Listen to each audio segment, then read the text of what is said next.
Okay guys, পিসিতে আপনি CapCut old version download দিয়েছেন, বাট ওল্ড ভার্সনটি কাজ করছে না, অটোমেটিক নিউ ভার্সন ইনস্টল হচ্ছে। তারা কি করবেন, জাস্ট এই যে সার্চে লিখবেন ক্যাপকাট।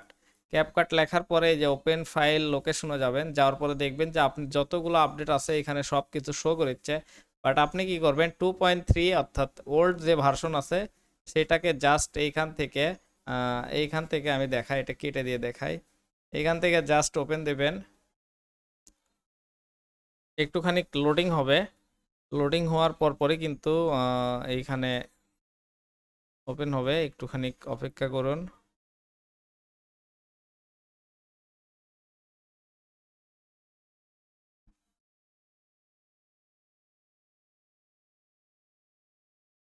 এই যে দেখেন কমপ্লিট হয়ে গেছে, কনফার্মও করতে পারেন। আমি ক্রস করে দিলাম। ক্রস করে দেওয়ার সাথে সাথেই কিন্তু এইখানে এই যে ওল্ড ভার্সনটি ওপেন হয়ে গেছে। আপনারা এইভাবে ব্যবহার করতে পারেন ক্যাপকাট। যদিও এখন এই সিস্টেমটা চালাতে হচ্ছে।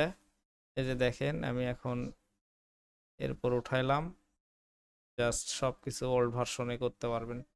ঠিক আছে, তো আশা করি এই ভিডিওটা আপনাদের অনেক কাজে আসবে।